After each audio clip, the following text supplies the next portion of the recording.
नमस्कार। आज हम बात करेंगे लिवर कैंसर या जिगर के कैंसर के बारे में।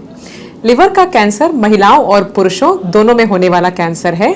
यह एक बढ़ती उम्र में ज़्यादा देखा जाता है। लिवर कैंसर के रिस्क फैक्टर्स क्या हैं? देखिए, लिवर का कैंसर किसी को भी हो सकता है, लेकिन कुछ वजहों से यह ज़्यादा हो सकता है।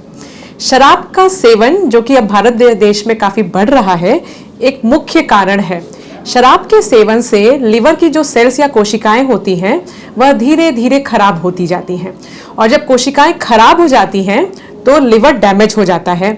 इसको हम क्रॉनिक लिवर डिजीज या कई बार तो लिवर सिरोसिस हो जाता है, जिसमें कि लिवर काम करना काफ़ी कम कर देता है।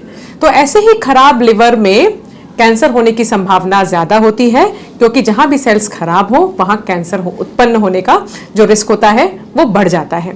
तो शराब तो एक वजह है ही, उसके अलावा कुछ और वजहें भी हैं, जैसे कि कुछ इन्फेक्शंस। जी हाँ, इन्फेक्शन की वजह से भी लिवर खराब हो सकता है और उसमें कैंसर उत्पन्न हो सकता है। हेपेटाइटिस बी और हेपेटाइटिस सी नाम के दो इन्फेक्शंस की वजह से लिवर में कैंसर देखा जाता है। इसके अलावा आजकल ये भी देखा जा रहा है कि अगर हमारी जीवन शैली या लाइफ स्टाइल खराब हो, यानी कि हम क्या खा रहे हैं इसका ध्यान नहीं रख रहे, किस समय खा रहे हैं इसका ध्यान नहीं रख रहे, एक्सरसाइज नहीं कर रहे, मतलब कि हम अपना ही ख्याल नहीं रख रहे, स्ट्रेस ज़्यादा ले रहे हैं, तो इन सब वजहों से लिवर पे असर पड़ता है। लिवर एक ऐसा ऑर्गन है जो हमारे शरीर का मेटाबॉलिज्म बनाने में एक महत्वपूर्ण रोल प्ले करता है।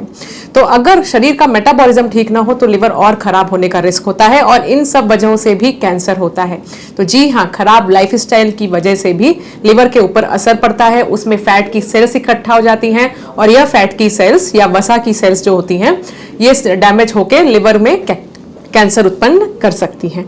इसे हम non alcoholic fatty liver disease भी कहते हैं। बड़ा टर्म है, लेकिन हाँ, इस बीमारी की वजह से कैंसर आजकल काफ़ी ज़्यादा देखा जा रहा है, क्योंकि बहुत सारे लोग अपने जीवन शैली पे बिल्कुल भी काम नहीं करते हैं। तो यह तो कुछ महत्वपूर्ण कारण हैं लिवर कैंसर के बारे में, जिसकी वजह से लिवर कैंसर आजकल काफ़ी ज़्यादा देखा जा रहा है। अब हाँ, लिवर कैंसर के चिन्ह या लक्षण क्या होते हैं? देखिए, लिवर जो है दाहिने तरफ होता है पेट में, और अगर लिवर में कैंसर होने लगे तो वहाँ पे दर्द हो सकता है, कुछ गांठें महसूस हो सकती हैं, और इसके अलावा वज़न में कमी, भूख न लगना, ये सारे चिन्ह होते हैं। लेकिन जैसा कि मैंने बताया कि लिवर का कैंसर खराब लिवर में उत्पन्न होता है, तो जिसकी वजह से मरीज कभी न कभी खराब लिवर की वजह से जो प्रॉब्लम्स होती हैं उसकी वजह से डॉक्टर के पास जाते हैं। तो डॉक्टर भी इस बात का ख्याल रखते हैं, उन्हें भी ये बात पता होती है कि हाँ, खराब लिवर में कैंसर उत्पन्न हो सकता है, तो वो समय समय पे उनके लिए भी कुछ ना कुछ टेस्ट करवाते रहते हैं, और कुछ ब्लड टेस्ट करके, कुछ केमिकल्स का मुआयना करके ये पता किया जा सकता है कि कहीं लिवर में कैंसर तो उत्पन्न नहीं हो रहा। अगर लिवर कैंसर ज़्यादा एडवांस स्टेज में हो जाए तो पिलिया भी हो सकता है, और इसके अलावा कैंसर सेल्स बॉडी में और भी जगह जा सकती हैं, जैसे कि अगर ये फेफड़े में चली गई तो सांस की दिक्कत हो सकती है, खांसी हो सकती है, खांसी में ब्लड भी आ सकता है। तो लिवर कैंसर में एक तो खराब लिवर का इलाज होता है, और साथ में लिवर कैंसर का भी इलाज होता है। तो लिवर कैंसर का क्या इलाज है? देखिए, जब आप डॉक्टर के पास जाएंगे, वो पहले कुछ जांचें करेंगे ये पता लगाने के लिए कि कहीं कैंसर तो नहीं डेवलप हो गया। उसमें कुछ खून की जांचें होती हैं, और कई बार कुछ स्कैन्स करने होते हैं, MRI, CT स्कैन जैसे। फिर अगर लगता है कि हाँ, कैंसर डेवलप हो रहा है, तो आगे ट्रीटमेंट डिसाइड किया जाता है। छोटी बहुत थोड़ी सी गांठ हो, कैंसर की एक ही गांठ हो, तो सर्जरी करके, ऑपरेशन करके उसे निकाल सकते हैं।